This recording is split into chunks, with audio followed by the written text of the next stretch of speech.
The 1970s were a wild ride for the auto industry. Bold designs, futuristic tech, and dreams of innovation clashed with oil crises, rising regulations, and changing tastes. Some cars from this era looked like they were built to rule the future, but instead, they crashed and burned. Whether they were too ahead of their time, too weird, or just plain misunderstood, these machines dazzled on the outside and flopped hard on the inside. Get ready for 12 stunning cars that failed miserably in the 1970s. A look at the beauty, the ambition, and the downfall of the decade's most surprising automotive misfires. Stick around till the end, and don't forget to subscribe. The 1975 Bricklin SV1 is one of the boldest, strangest, and most tragically flawed automotive experiments of the 1970s. A true cult oddity that aimed for the stars but barely got off the ground.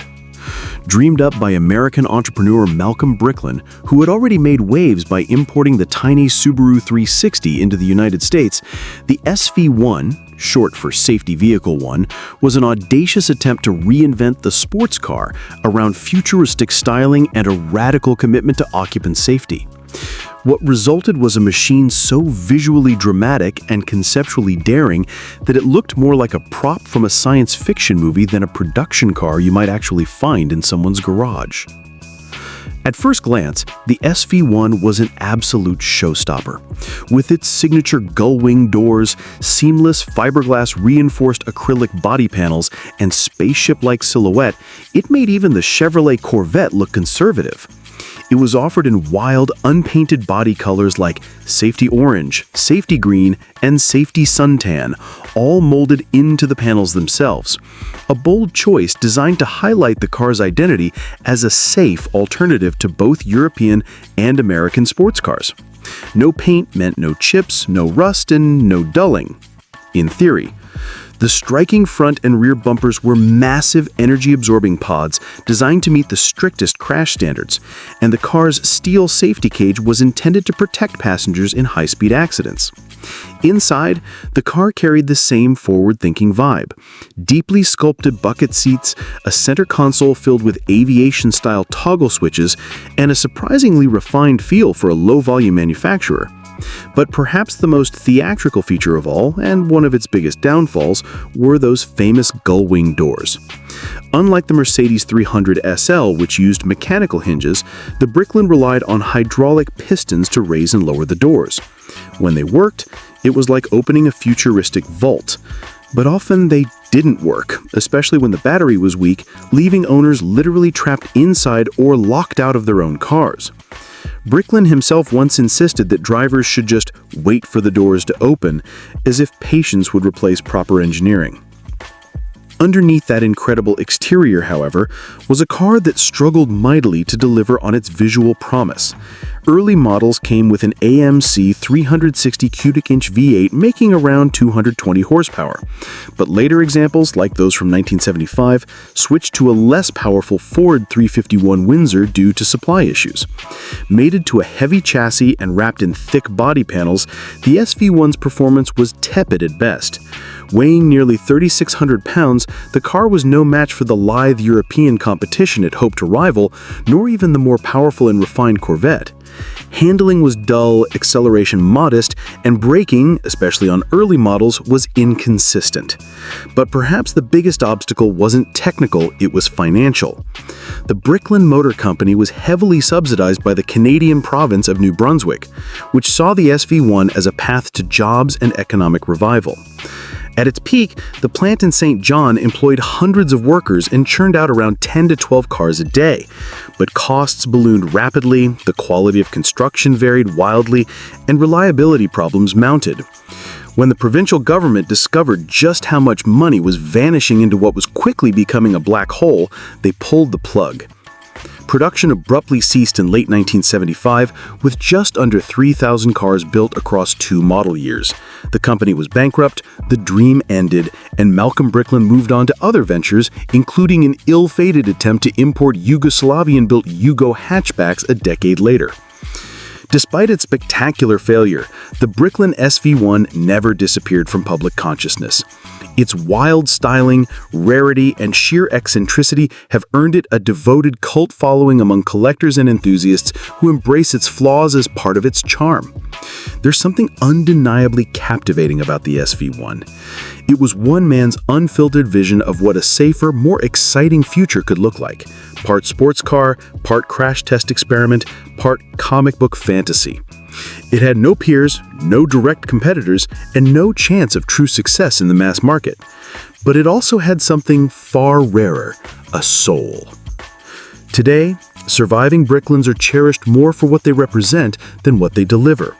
They're reminders of a time when automotive ambition could still take strange forms, when governments might bankroll outlandish dreams, and when a car could fail utterly and still become unforgettable. Restored examples, when the doors are finally made to work reliably, now appear at concourse events and retro shows, often drawing more curiosity than far more expensive exotics. The Bricklin SV1 is not a good car in the conventional sense. It was too heavy, too slow, too fragile, and too expensive. But it is a great story, a vivid, colorful artifact of 1970s optimism and hubris frozen forever in a critic. The 1971 Chevrolet Vega was supposed to be General Motors' shining answer to the growing wave of compact imports that were flooding American streets in the late 1960s and early 1970s, from nimble Toyota Corollas to fuel-efficient Datsuns and even the plucky VW Beetle. On paper, the Vega had everything going for it. A sleek, modern design that borrowed the best of American muscle car proportions in a smaller footprint, an advanced, lightweight aluminum engine, and a mission to deliver affordable performance, style, and economy to a new generation of car buyers. But instead, it quickly became one of the most infamous flops in American automotive history, going from Motor Trend's 1971 Car of the Year to an industry-wide cautionary tale in record time. When it first debuted, the Vega looked like a winner. Its body design was penned under Bill Mitchell, GM's legendary design chief who was responsible for some of the most iconic shapes of the era. It had long, flowing lines, a crisp profile, and a front end that mimicked the Camaro's confident, aggressive styling. Compared to the boxy utilitarian imports it was supposed to beat, the Vega had undeniable curb appeal. GM planned to sell hundreds of thousands, even millions, and invested heavily in its rollout. The Lordstown, Ohio plant where it would be built was touted as one of the most advanced and automated facilities in the world. Everything about the Vega screamed future. But beneath the beautiful surface was a swirling disaster waiting to happen. First, there was the engine. GM engineers developed an innovative aluminum inline-4 engine that was supposed to be light, efficient, and high-revving. But in their rush to save weight and reduce cost, they skipped one critical feature: iron cylinder liners. Instead, they used a silica aluminum alloy cylinder wall, relying on a process called etched surface to harden the bores. In theory, it was brilliant. In reality, the engine warped under heat, leaked oil, and suffered piston scuffing. Many Vegas began burning oil before 30,000 miles. And since the Vega was marketed as a low-maintenance economy car, many buyers were not prepared for the maintenance it required, especially when it came to checking oil levels frequently. A surprising number of engines failed outright before hitting even moderate mileage. Then there was the rust. The Vega became infamous for its paper-thin, improperly treated sheet metal. GM had experimented with a new process of shipping the cars vertically by rail, stacking them nose down in special carriers to increase efficiency. But the cars weren't properly sealed during transit, and water often pooled in the body cavities. By the time they arrived to dealers, rust had already begun in many areas. Worse yet, GM had used recycled steel with inconsistent quality and did little to properly undercoat it or protect it. Fenders rusted, doors rusted, the cowl panels and rockers rusted. Owners reported holes in their Vegas in less than 2 years, especially in snowbelt states. It became such a widespread problem that Vega rot was common slang. Even the build quality was shockingly poor. Workers at the Lordstown plant were subjected to rushed production schedules and high-pressure conditions as GM tried to make the Vega cheaply and in massive volumes. That led to serious labor issues, including frequent strikes and absenteeism. Fit and finish were inconsistent at best. Body panels misaligned, interiors rattled, and components failed. Door handles snapped off, carpets pulled away from floors. Electrical gremlins abounded. By 1973, the car's reputation had already started to plummet. GM scrambled to issue updates, stronger engines with iron liners, improved rust-proofing, better suspension tuning, but the damage was done. Yet oddly enough, the Vega's performance potential was always there, buried under all the problems. The car's lightweight, responsive handling and compact footprint gave it agility that American compacts of the past had never achieved. GM even experimented with high-performance variants, like the rare Costworth Vega introduced in 1975, which featured a dual overhead cam, 16-valve engine developed in partnership with Cosworth Engineering in the UK. But even that halo car, which was intended to redeem the Vega's reputation, failed to catch on, partly due to emissions strangling its power output, partly due to the Vega name being so irreparably damaged by then. In total, over 2 million Vegas were sold between 1971 and 1977, making it technically a commercial success, but it came at the cost of GM's credibility in the compact car market. Buyers who were burned by the Vega turned to Japanese alternatives, where quality, reliability, and corrosion protection were taken more seriously. It's not an exaggeration to say that the Vega's failures helped accelerate the rise of Toyota and Honda in the American market and hastened Detroit's fall from dominance in the small car segment. Today, the Vega is a rare sight. Most rusted away decades ago, and few collectors go out of their way to preserve them, except for a small but devoted group who see the car as a misunderstood gem. Restored Cosworth Vegas have become desirable curiosities, and clean early examples with low mileage are starting to earn attention for their clean design and nostalgic charm. But for most, the Vega will always symbolize one of the greatest missed opportunities in GM's long history, a car that promised so much and delivered so little. In the end, the 1971 Chevrolet Vega wasn't just a flawed car, it was a beautiful mask hiding a structural and engineering crisis. It arrived with the shine of innovation, but quickly revealed the rot of corner-cutting and corporate haste. It could have been a classic. Instead, it became a punchline. The 1974 Jensen Interceptor convertible was the final flourish of a deeply ambitious but ultimately doomed automotive experiment. A car that fused the high-style hand craftsmanship of a British Grand Tour, the brute torque of an American muscle car, and the svelte beauty of Italian design. In many ways, it was the ultimate outsider. Not quite a British Rolls, not quite an American muscle car, and not quite a Ferrari. It occupied its own strange niche, fast, flamboyant, and ferociously thirsty. The convertible version, introduced in 1974, was especially rare and dramatic, embodying all the best and worst qualities of 1970s excess at the exact moment the world turned away from it. By the early 1970s, the Jensen Interceptor coupe had already carved out a cult following among a select group of well-heeled enthusiasts. With its sleek Ghia-designed body, assembled in Italy, shipped to England, and painstakingly finished by hand, the car oozed exotic appeal. But what really set the Interceptor apart was what lived under the hood. A big block Chrysler V8, initially the 383 cubic inch or 6.3 liters, later upgraded to the monstrous 440 or 7.2 liters depending on the year and trim. It was a combination few European cars dared attempt. Elegant continental styling mated to American powertrain simplicity and brute force. The convertible, launched in 1974, added another layer of drama. Gone was the iconic wraparound rear glass of the coupe, replaced by a traditional power-operated folding soft top. The resulting silhouette was long, low, and luxurious, a proper boulevard cruiser for those who wanted to arrive with a whisper of old-world class and a thunder of Detroit horsepower. It was a car for the yacht club parking lot, not the racetrack. The leather was thick, the wood was real, and the V8's idle was a lumpy growl that turned heads. But timing was not on Jensen's side. The 1974 debut of the convertible coincided with the oil crisis, skyrocketing fuel prices, and new emission regulations that began choking power output from big engines. Suddenly, a 12 miles per gallon British-built exotic with a giant American engine was not just impractical, it was toxic. Sales plummeted. Meanwhile, Jensen had already been struggling with quality control, supplier issues, and limited production capacity.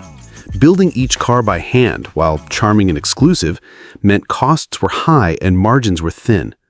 The Interceptor's price in America crept into the $20,000 range, more than a Mercedes SL or Jaguar E-Type, without the same prestige or dealer network. Reliability was another sore spot. Though the Chrysler V8 was famously tough, the rest of the car, particularly the electrics, brakes, and cooling systems, were not. Owners frequently complained about overheating, electrical failures, and poorly assembled interiors. Parts availability was spotty, especially in the US, and dealer support was minimal. The convertible, with its added complexity and limited production, made repairs even more difficult. And while it was a luxury car and ambition, it lacked the polish and refinement of its German and Italian rivals. Only around 500 Interceptor convertibles were ever built during its short run, from 1974 to 1976, making it one of the rarest post-war British convertibles. Even fewer survive today in good condition, due to neglect, rust, and the high cost of restoration. But for those who've experienced one, whether from behind the wheel or simply in its presence, the car leaves a lasting impression. There was nothing else quite like it. An Italian-styled, British-built, American-powered open-air cruiser that roared like a muscle car and looked like a bespoke Grand Tour. By 1976, Jensen Motors was teetering. The combination of low demand, high overhead, and changing tastes pushed the company into receivership. Production ceased in 1976, briefly resumed, and then ended for good in 1978. The Interceptor became an orphan, a magnificent, eccentric, and unsustainable machine born in an era of ambition and extinguished by economic and regulatory reality. Today, the 1974 Jensen Interceptor convertible is a rare and cherished artifact from the waning days of analog grand touring. Collectors who dare to own one often describe it with affection and frustration in equal measure. A car that, when working, delivers a sense of occasion few modern cars can match, but when broken, can drain your wallet and your patience. And yet its appeal endures. It represents a fleeting moment when automakers still built cars out of passion, not spreadsheets, when power trumped pragmatism, and when a British firm could dream of rivaling the world's best by assembling a global patchwork of engineering brilliance. That dream didn't last, but it sure looked and sounded glorious while it did.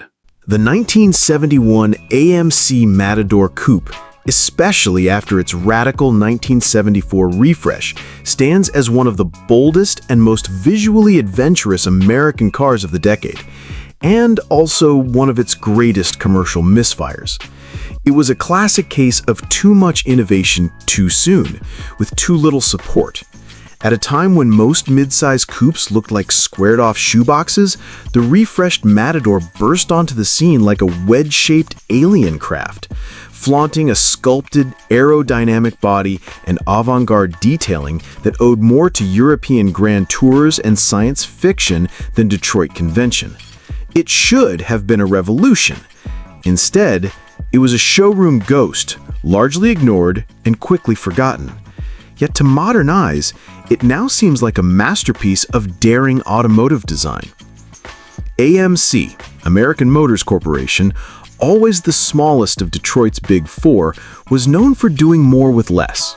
With limited budgets and constantly shifting priorities, the company rarely had the resources to launch truly new cars. But in the early 1970s, under the creative leadership of legendary designer Dick Teague, AMC took a gamble. Teague, the man behind such offbeat designs as the Gremlin, Pacer, and Javelin, was given the job of revamping the Matador Coupe, a car previously known for being utilitarian and forgettable. What he delivered in 1974 was anything but forgettable. Gone was the conservative three-box styling of the earlier Matador sedans and wagons. The new coupe shared virtually no sheet metal with its stablemates. It featured a radically curved aircraft-inspired front end, a long sloping roofline, muscular rear haunches, and deeply scalloped sides. The front grille and headlights were integrated into a sleek, seamless wraparound form that looked more like a European concept car than a midsize American coupe. In fact, the design was so radical that many observers didn't believe it was a real production vehicle when it debuted. AMC even had a catchy nickname for it, the machine that changed Matador. And for a moment, it seemed like that bold slogan might stick.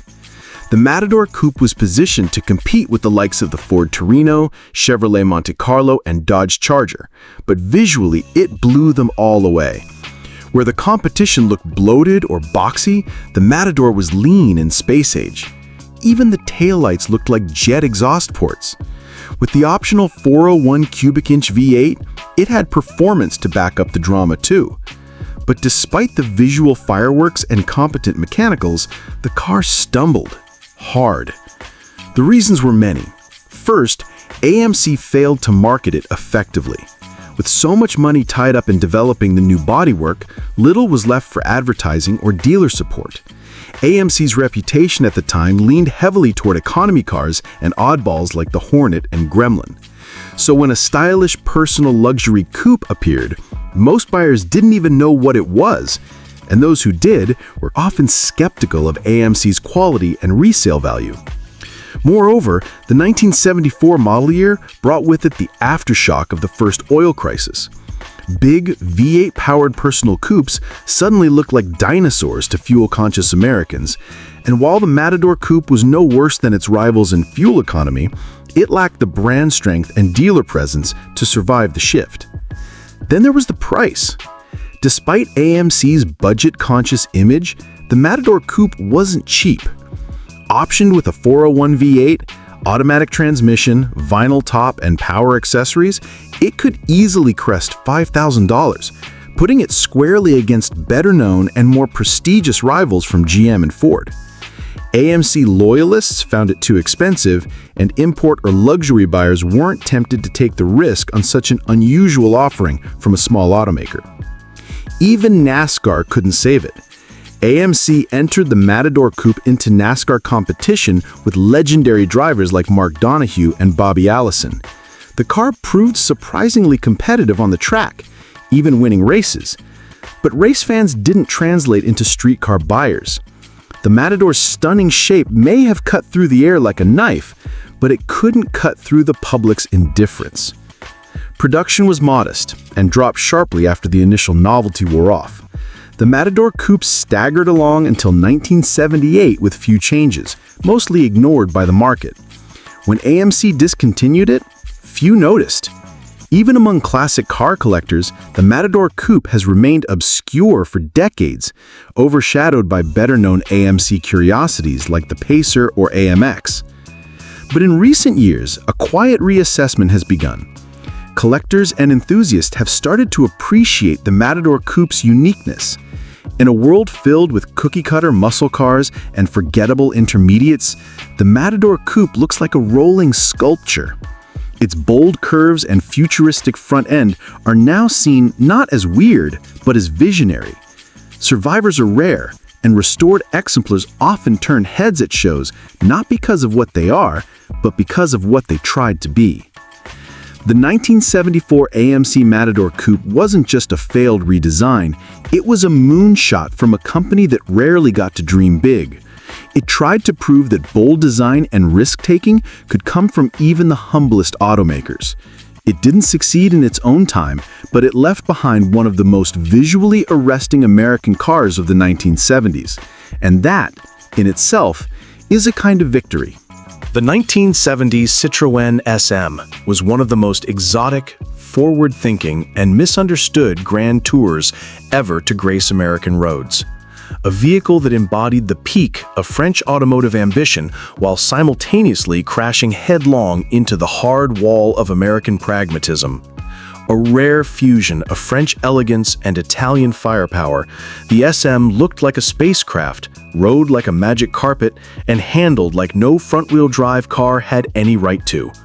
But behind its hypnotic beauty and radical engineering lay a fragile core, a machine too complex for the average mechanic, too different for American drivers, and ultimately too early for its time.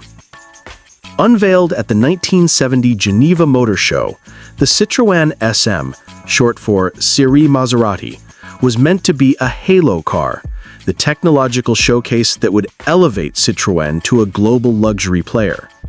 The brand had just purchased Maserati in 1968, and the SM was the first fruit of that bold alliance.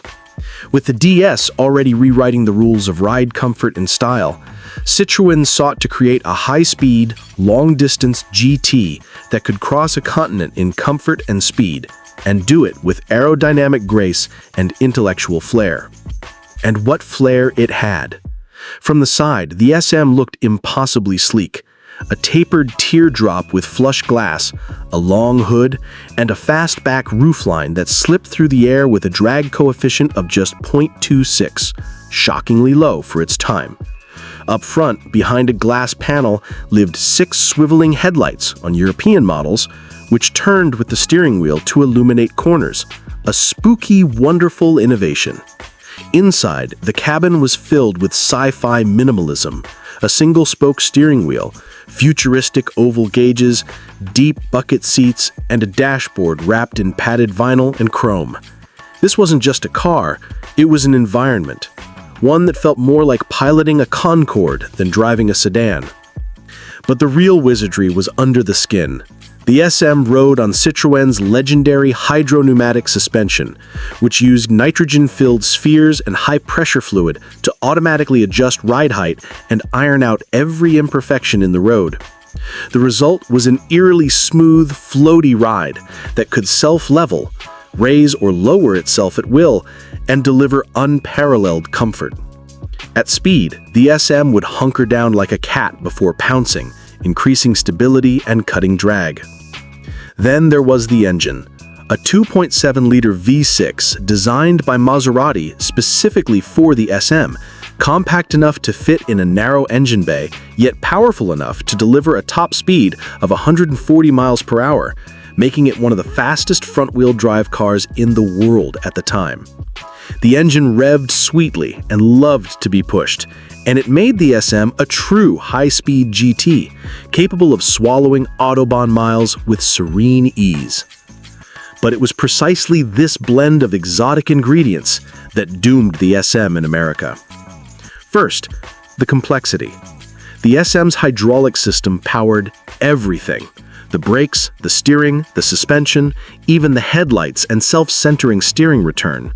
While the system was ingenious, it was also delicate and completely alien to most American mechanics. There were no comparable systems in US cars, and very few technicians were trained to understand, let alone repair, a car whose suspension could hiss, bleed green fluid, and rise from its haunches like a living creature.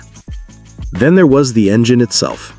The Maserati V6 was compact and high-revving, but it required meticulous timing chain maintenance and was sensitive to overheating and improper tuning. It was a long way from the burly, under-stressed V8s Americans were used to, and part support was poor even when new.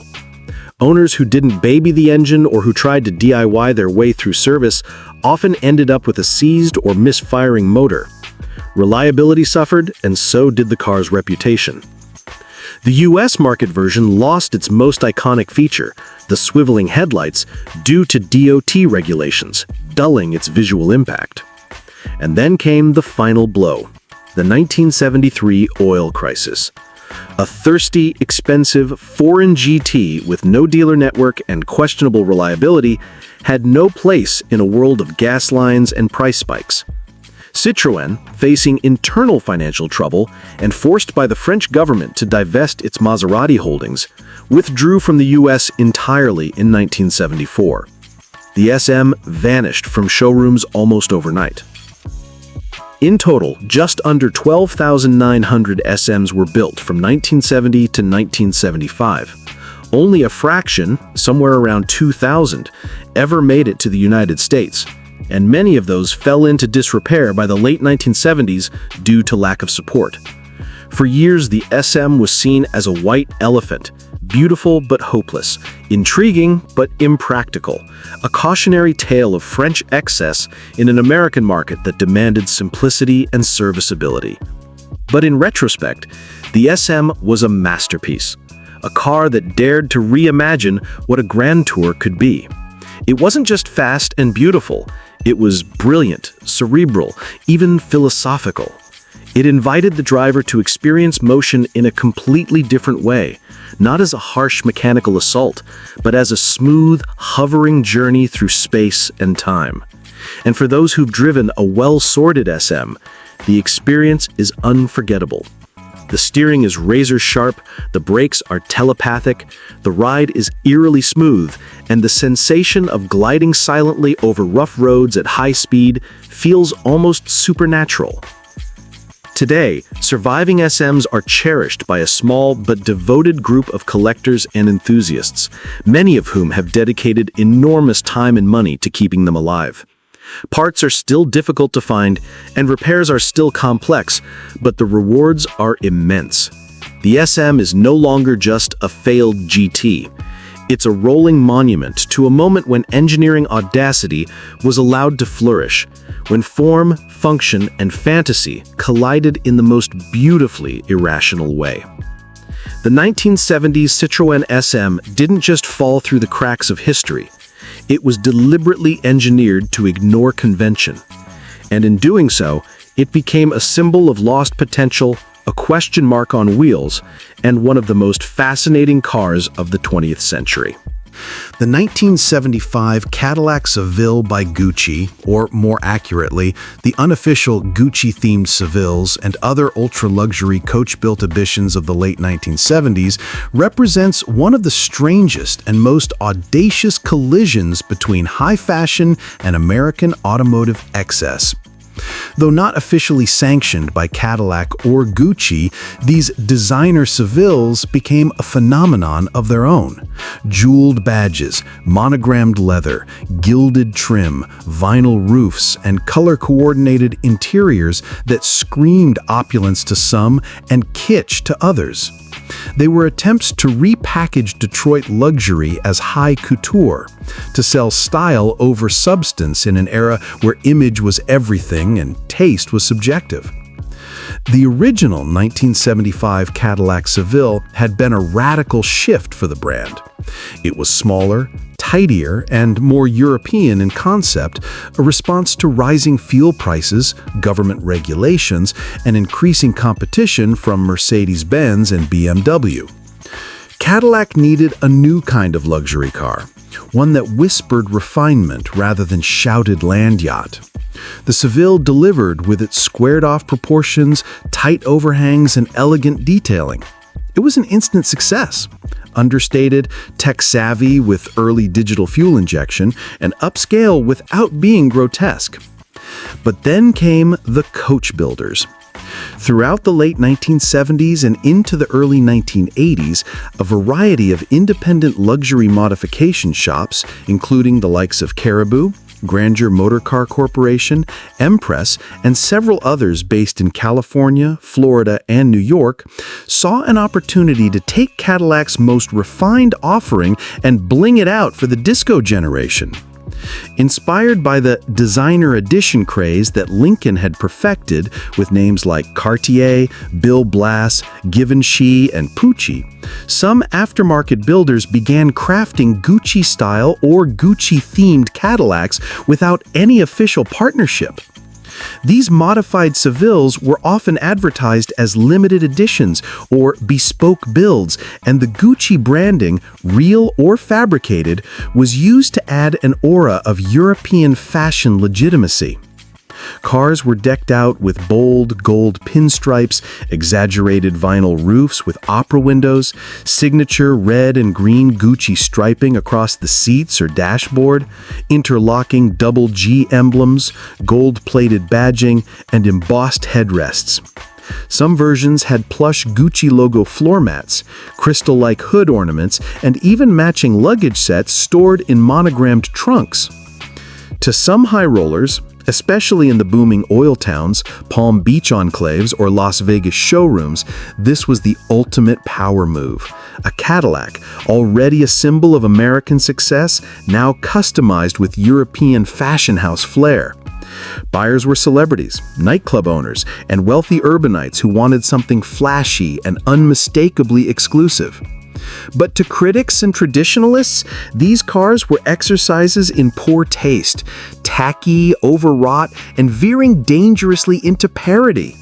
The Gucci-themed Seville became a rolling punchline to some journalists, a bloated symbol of the late 70s tendency to confuse brand names with quality and glamour with elegance. Cadillac itself never officially supported these creations, and Gucci, for its part, never formally approved or authenticated them. Many of the so-called Gucci Cadillacs were purely aftermarket fantasies with no direct link to the fashion house, even if their badges claimed they otherwise. The cars were also expensive.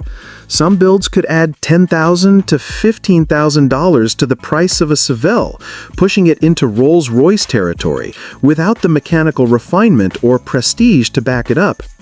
Quality varied wildly depending on the coach builder, and the modifications often affected the structural integrity of the vehicle. In some cases, shops would cut the roofline or doors to accommodate opera windows or extended wheelbases, with questionable engineering and longevity. Reliability suffered, and resale value plummeted. By the early 1980s, the fad had largely faded. Tastes were changing. The conspicuous consumption of the late 70s was giving way to sleeker, subtler expressions of wealth. Mercedes and BMW were dominating the luxury market. The Seville itself evolved, becoming more angular and ultimately less suited to flamboyant coachwork. And when Cadillac began offering its own in-house designer packages in the late 1980s and 90s, they were far more restrained than the Gucci-themed Baroque customs that came before. Today, these Gucci Sevilles, authentic or not, are fascinating artifacts.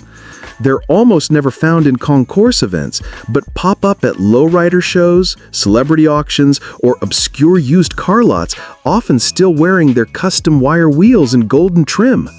Enthusiasts debate their origin, with some collectors hunting down examples just for their rarity and sheer audacity. Were they beautiful or garish? Authentic or fake? It hardly matters. They exist in their own category. Unfiltered expressions of a moment when American luxury cars were canvases for fashion, and where nothing, not even taste, could limit the dream of ultimate personalization. The 1975 Seville by Gucci, real or imagined, wasn't just a car. It was a mood. An expression of maximalism, branding, and the blurry line between aspiration and absurdity. It was born in an era when a Cadillac with fashion logos was considered a symbol of having made it. And now, decades later, it stands as a curious reminder of how far people were willing to go to turn a car into a lifestyle, no matter how bizarre the result. In 1970, the Plymouth Superbird looked less like a muscle car and more like something designed for a cartoon about rocket-powered roadsters. With its sharply pointed nose cone and that now legendary, absurdly tall rear wing towering over the trunk, higher than the roofline itself, it was the kind of vehicle that made people stop, stare, and ask, what were they thinking?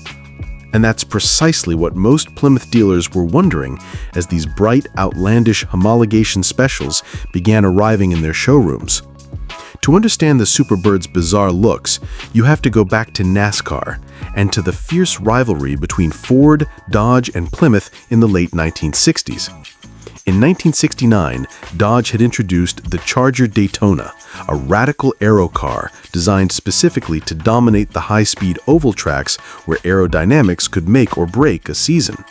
And it worked. The Daytona, with its wind-cutting nose and towering rear stabilizer, proved to be a race-winning missile on wheels. But Plymouth didn't have a true counterpart. Its Roadrunner, while popular with street racers and budget-conscious buyers, was no match on the high-banked superspeedways. Enter the Superbird, essentially a modified Roadrunner taken to aerodynamic extremes, with design input from engineers who cared only about downforce, drag coefficients, and lap times, not curb appeal.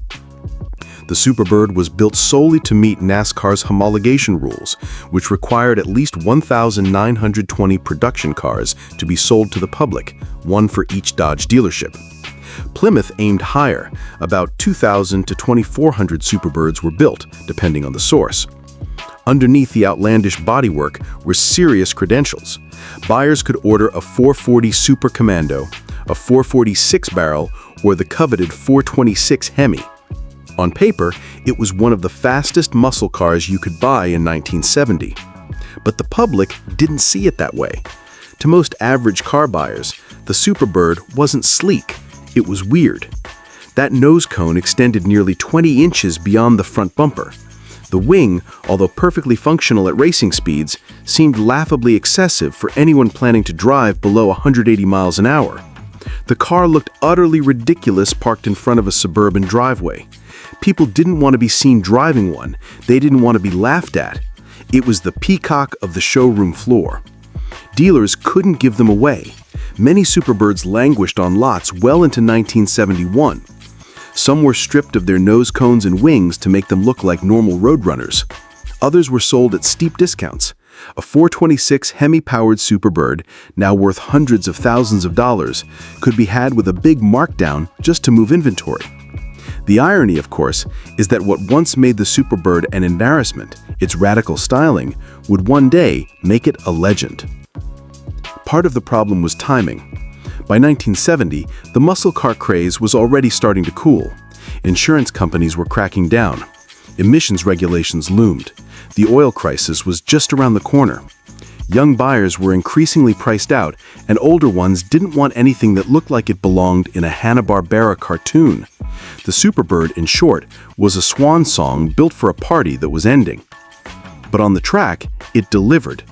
NASCAR star Richard Petty, who had defected to Ford in 1969 due to Plymouth's lack of competitiveness, was lured back with the promise of the Superbird. Behind the wheel, he stormed to multiple wins and proved the concept worked. But even NASCAR soon moved to restrict aero cars, capping engine sizes and ultimately rendering the whole winged warrior era obsolete by the early 1970s. Fast forward to today, and the story has flipped completely. The very elements that made the Superbird a sales disaster, the nose cone, the comically tall wing, the garish decals, and that goofy cartoon Roadrunner badge with beep beep on the horn, are exactly what make it one of the most collectible muscle cars of all time. It's a symbol not just of raw power, but of audacity. A car so devoted to winning races that it was willing to throw fashion and convention out the window. Its prices for surviving examples have soared, with Hemi-powered Superbirds fetching over $1 million at auction.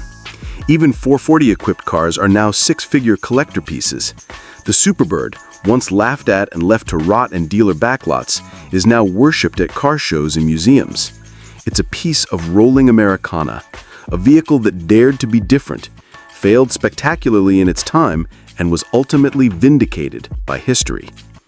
Back in 1970, the Plymouth Superbird was a misunderstood oddity, a missile in a world that wanted muscle coupes, not moonshots. But with time, its beauty and purpose became clear. It wasn't just a car, it was a bold declaration: speed over subtlety, engineering over elegance, and racing over retail. And now, 50 years later, it stands tall, wing and all, as one of the most iconic muscle cars ever built. In 1975, the Lancia Beta arrived with all the right credentials to be a hit. Designed by one of Italy's most historic marques, a company once known for pioneering engineering and rally success, the Beta had sleek, modern styling, nimble front-wheel drive handling, and interiors that felt a cut above the average European car. Offered in multiple body styles, from a chic two-door coupe and stylish HPE shooting brake to a proper four-door sedan and even a mid-engined Monte Carlo variant, the Beta looked like the smart, upscale choice for the discerning driver who wanted something more refined than a Fiat or Volkswagen, but not as expensive as a BMW. Underneath, the Beta was a technical step forward for Lancia. Its transverse engine layout, based on a Fiat twin-cam design but re-engineered by Lancia, gave it excellent packaging and balance. Road tests praised the Beta's confident road manners, supple ride, and classy feel. In Italy, the Beta was viewed as an affordable luxury car, something with enough Italian flair to turn heads, but with practical usability and a civilized character. It seemed like a car that could restore Lancia's standing, especially in export markets where the company hoped to rebuild a presence.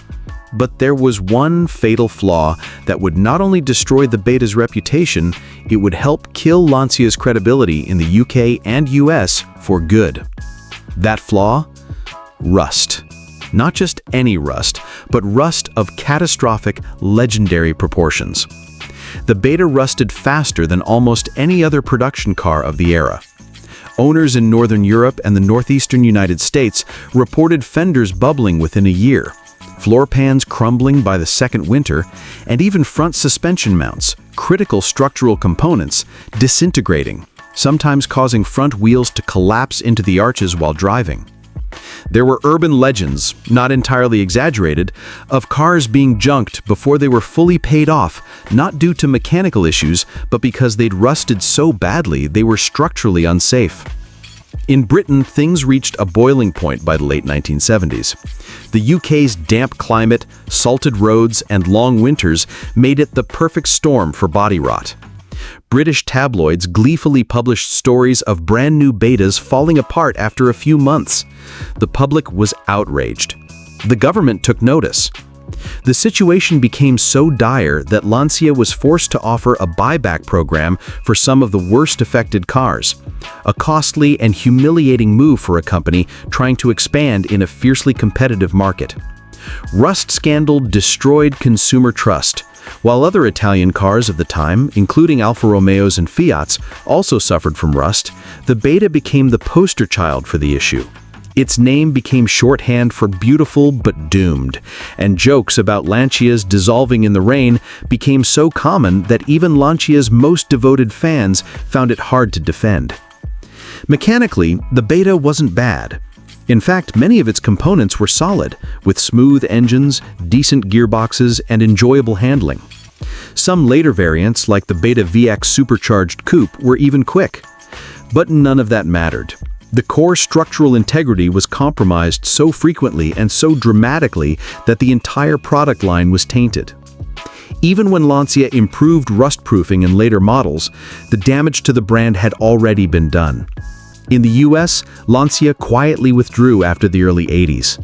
In the UK, sales never recovered, and the company eventually exited the market altogether. To make matters worse, the Beta's downfall came at a time when Lancia needed a win. Having been absorbed by Fiat, Lancia was already struggling with identity, not quite as mass market as Fiat, not as sporty as Alfa Romeo. The Beta was supposed to be its foothold into the premium segment. Instead, it became a cautionary tale of how a single design flaw, unchecked and unresolved, can sink a brand's reputation for decades. Today, surviving Lancia Betas are rare. Many were scrapped long ago, either due to terminal corrosion or lack of support. But for those few examples that were garaged, cared for, and preserved, the Beta can be a charming reminder of what might have been. Their elegant Pininfarina-inspired lines, comfortable cabins, and crisp driving dynamics still shine through. Some enthusiasts have gone to great lengths to restore them with modern rust-proofing, determined to save the reputation of a car that, in concept, was far better than its fate suggests. The Lancia Beta's legacy is one of contrast. On paper, it was the right car at the right time. In reality, it was an elegant house of cards undone by one fatal oversight, and it took Lancia's international reputation with it. A beautiful failure, yes, but one whose corrosion ran far deeper than just the metal. The 1976 Aston Martin Laganda Series 2 is one of the most fascinating and polarizing vehicles ever produced by the storied British marquis. When it was unveiled, the Laganda looked less like a traditional luxury sedan and more like a vision of the future itself. A razor-edged spaceship on wheels that cut through the conservative design language of the mid-1970s like a laser beam. Its long, low stance, sharp angular lines, and aggressively sculpted body panels represented a dramatic departure from the flowing, organic shapes typical of luxury cars at the time. The low roofline, slender profile, and subtle aerodynamic touches made it seem as if the Laganda had descended from another planet, a glimpse into an era of futuristic elegance that still hadn't fully arrived. But it was inside that the Laganda was truly revolutionary, or at least that was the promise. The interior was less a traditional car cabin and more a cockpit of advanced technology. Abandoning the analog gauges and simple toggle switches that had been industry standards for decades, Aston Martin outfitted the Laganda with a radical digital dashboard, featuring an array of LED touch buttons, digital displays, and futuristic controls that resembled something out of a science fiction film rather than a 1970s luxury sedan. The idea was to create an interface that offered unparalleled driver convenience and cutting-edge flair, positioning the Laganda as a true leader in automotive innovation. Unfortunately, while the concept was brilliant on paper, the execution proved to be deeply flawed. The digital electronics, though dazzling and futuristic, were plagued by reliability issues from day one. The LED touch buttons frequently malfunctioned or became unresponsive, digital readouts flickered erratically or went dark, and the entire system was prone to glitches that could disable vital controls. Many owners found themselves at the mercy of unpredictable electronic failures, forced to endure an experience that could quickly turn from awe-inspiring to infuriating. For a car that retailed at an exorbitant price, owners expected and deserved rock-solid reliability, but the Laganda's electronics were a constant source of frustration. This was compounded by the fact that digital automotive technology in the mid-1970s was still in its infancy. Aston Martin was pushing the boundaries well beyond what the contemporary industry was prepared to handle.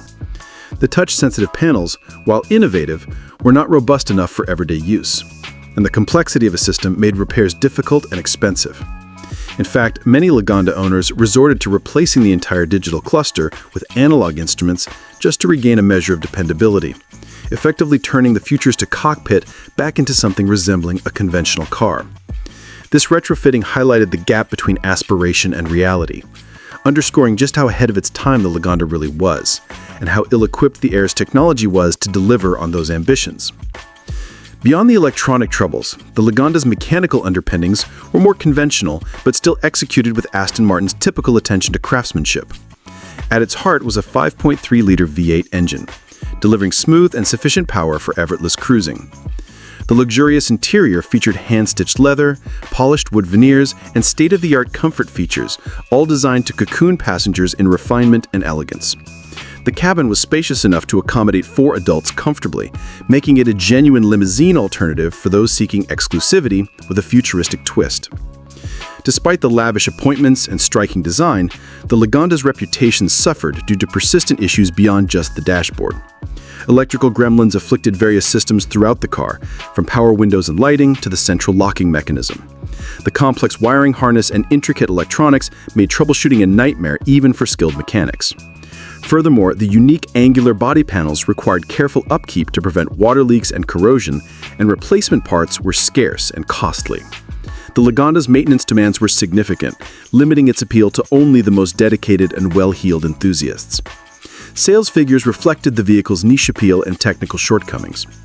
While the Laganda generated excitement upon its release and attracted buyers fascinated by its futuristic vision, word of mouth quickly spread about its unreliability.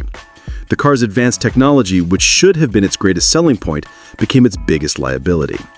Aston Martin's reputation for handcrafted excellence took a hit, as owners had to grapple with a luxury car that required frequent trips to specialists and workshops just to keep functioning properly. The vehicle was, in many ways, a double-edged sword, a testament to bold innovation, but also a cautionary tale about technological overreach. Yet today, the 1976 Aston Martin Laganda Series 2 has transcended its troubled past to become a cult classic, revered by collectors and aficionados who appreciate its unique place in automotive history. It stands as one of the earliest luxury cars to incorporate digital technology on such a grand scale, pioneering concepts that would not become mainstream until decades later. Its dramatic styling, once polarizing, is now celebrated as a timeless expression of futuristic elegance and daring design. Well-preserved examples command attention and admiration at concourse events and museums, not only for their rarity, but also for the story they tell, of a car caught between eras, daring to imagine the future while burdened by the limitations of its own time. In the final analysis, the Aston Martin Laganda Series 2 embodies the perfect paradox of ambition and imperfection. It is a car that stuns the eye with its razor-sharp lines and spaceship-like visage, that intrigues the mind with its groundbreaking, if problematic, digital technology, and that fascinates the heart with its rare blend of luxury, exclusivity, and audacity. It's a vehicle that dared to dream big and push boundaries, even if it paid a steep price for those dreams. The Laganda remains a vivid snapshot of an era when automotive design and engineering flirted boldly with the future, sometimes stumbling, often inspiring, but always unforgettable. The 1973 Chevrolet XP898 stands as one of the most intriguing what might have been stories in American automotive history. A bold, visionary concept car born at a crossroads of innovation and crisis, destined to become a hidden gem known mostly to die-hard enthusiasts and historians. Conceived during an era when the muscle car era was still fresh but starting to wane, and when the American automotive industry was beginning to feel pressure from rising fuel costs, stricter emissions regulations, and changing consumer tastes, the XP898 embodied a radical new direction for Chevrolet and GM as a whole, a departure from tradition that was both exciting and ahead of its time. At first glance, the XP898 looks like a car that leapt out of a science fiction novel or a futuristic racing series rather than a 1970s Detroit design studio. Its sharply angled, wedge-shaped body with sleek aerodynamic lines was unlike anything else from Chevrolet or any other American brand at the time. This wasn't just a cosmetic shift.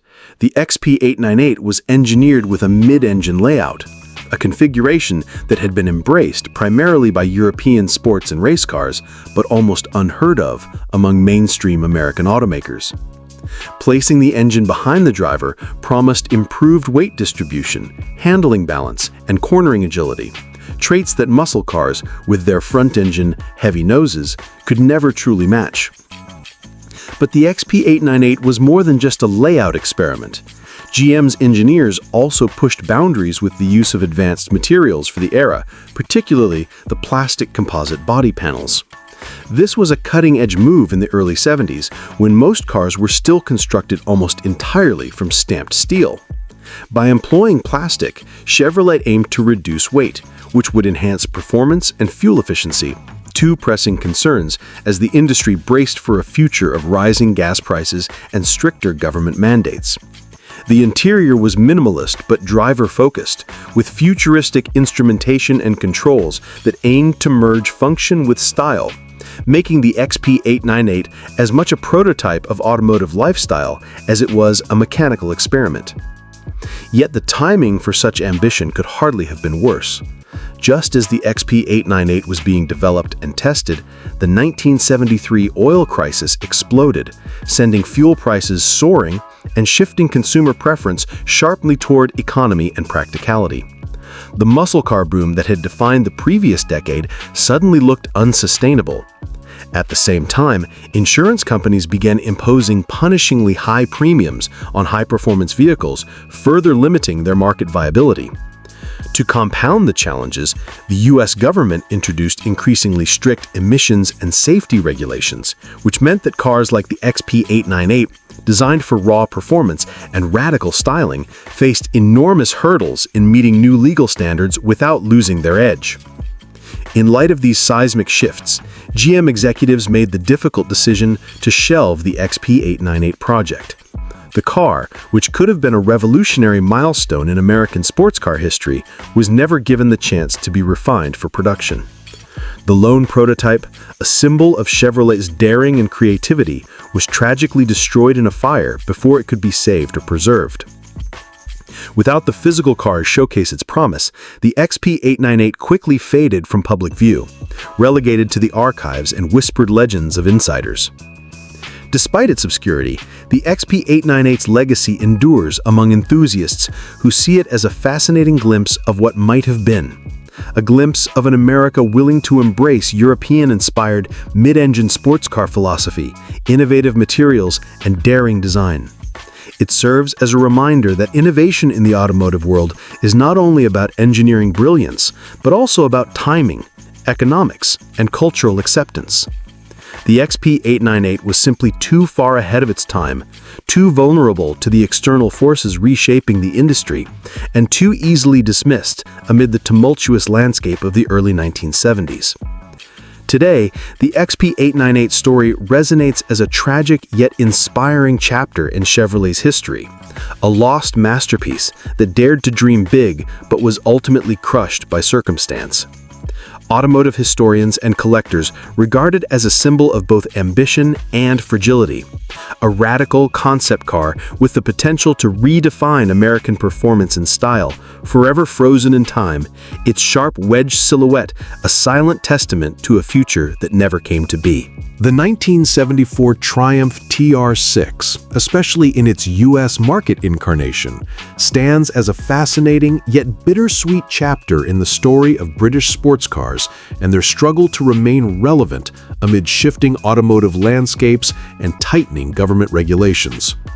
Once a symbol of accessible, no-nonsense performance and classic British motoring charisma, by 1974, the TR6 was caught in the harsh reality of changing times, a powerful but increasingly compromised machine that struggled to hold on to its identity.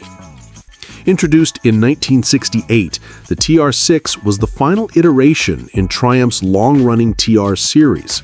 Its design was bold yet traditional, a long, flat hood, broad grille, squared-off wheel arches, and a low-slung, muscular stance that immediately communicated its sports car intentions. Beneath the hood sat a smooth, six-cylinder engine originally outfitted with a Lucas fuel injection system for American models starting in 1973. This fuel injection gave the TR6 an edge in throttle response and power output, allowing it to punch above its weight with about 150 horsepower, respectable for a car that was relatively affordable and simple. However, the political and regulatory climate in the United States was rapidly changing.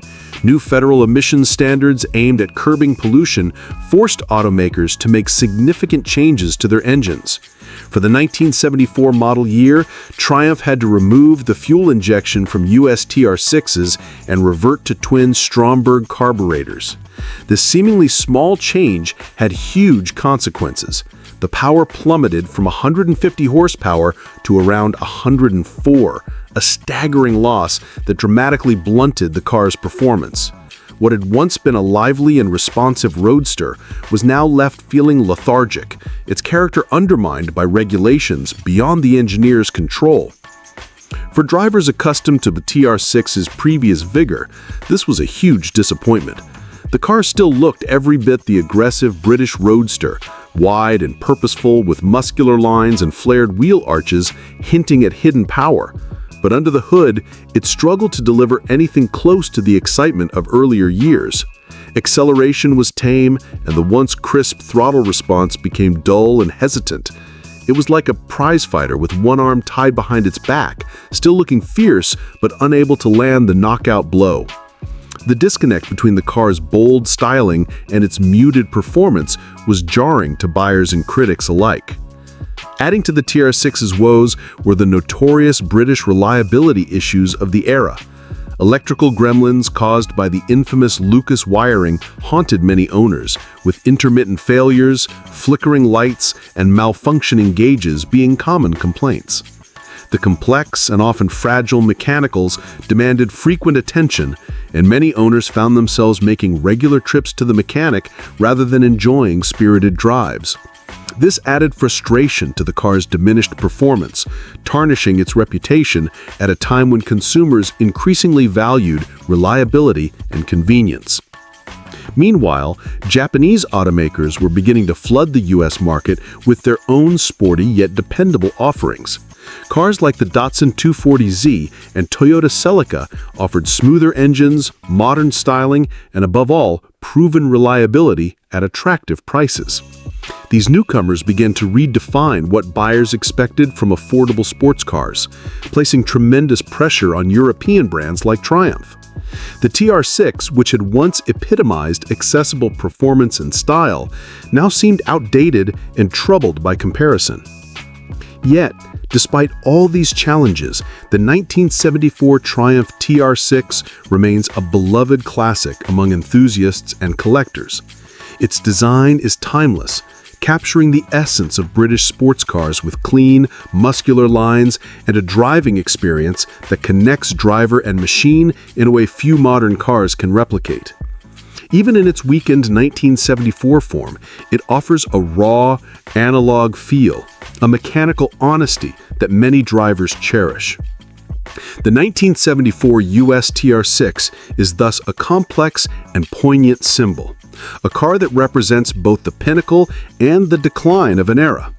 It embodies the struggle of small European automakers to survive and adapt amid changing regulations, rising fuel prices, and shifting consumer tastes. It reflects the tension between style and substance, between a romantic past and a pragmatic present. For collectors today, owning a 1974 TR6 is like owning a piece of automotive history frozen at a crossroads.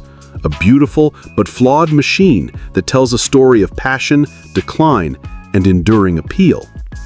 In the end, the 1974 US TR6 model is not just a car, it is a relic of a turbulent time in the automotive world, a final breath of a once proud tradition now buffeted by the winds of change.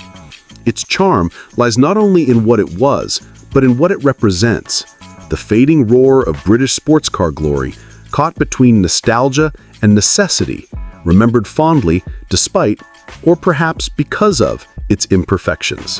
The 1977 Maserati Kiami represents a fascinating yet often overlooked chapter in the history of one of Italy's most prestigious automotive marques.